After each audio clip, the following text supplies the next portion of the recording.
Tra logistica e codice rosso della viabilità, la riviera del Brenta non regge più. La notizia dell'avvio del grande polo logistico nell'area di Veneto City tra Dolo e Pianiga solleva una domanda che non possiamo più rimandare.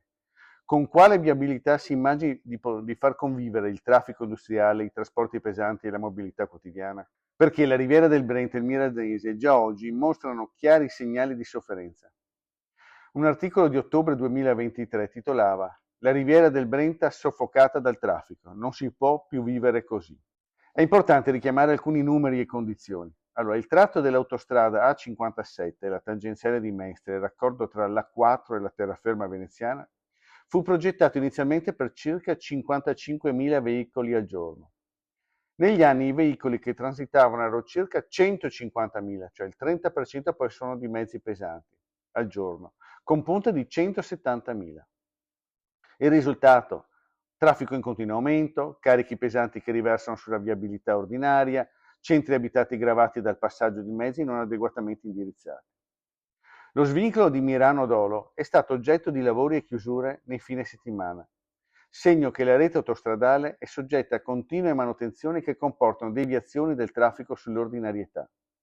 Tutto ciò significa che l'aggiunta di un grande polo logistico, che per definizione genera flussi di veicoli pesanti, accessi frequenti, operatività anche notturna, non può avvenire senza un piano di potenziamento serio della viabilità.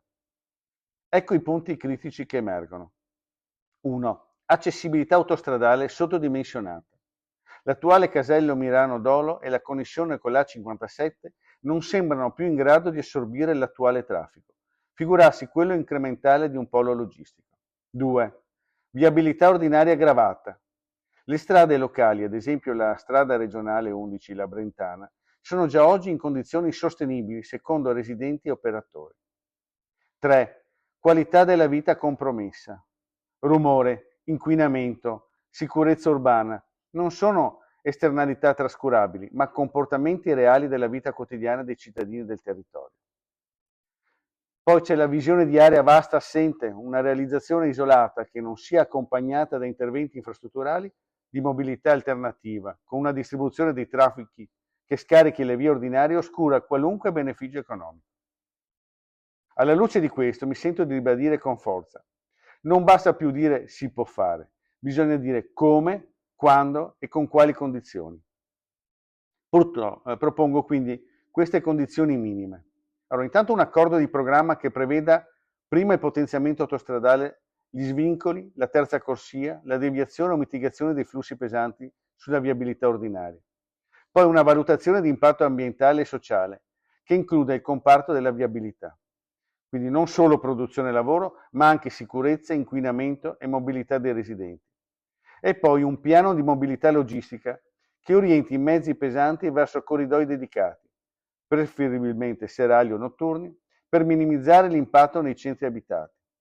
E poi serve un coinvolgimento concreto degli enti locali, della regione e degli operatori affinché la logistica diventi risorsa e non moltiplicatore delle criticità esistenti. In conclusione, lo sviluppo logistico è un'opportunità, ma soltanto se è coesa, sostenibile, integrata e con una visione. In mancanza di ciò rischia quel che il nuovo polo diventa una fonte di aggravamento delle condizioni che oggi già molti abitanti denunciano come non più vivibili.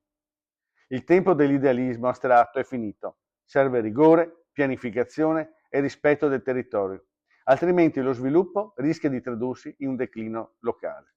AF Energia ci trovate in Viale Mediterraneo 135 a Sottomarina, dal lunedì al venerdì 8.30, 12.30, 14.30, 18.30. Offriamo il servizio luce, gas, prezzo fisso, prezzo variabile, telefonia, fibra o ADSL per famiglie, imprese e condomini. Qui da noi potete effettuare anche il pagamento delle vostre bollette a una commissione ridotta di 1,30 euro.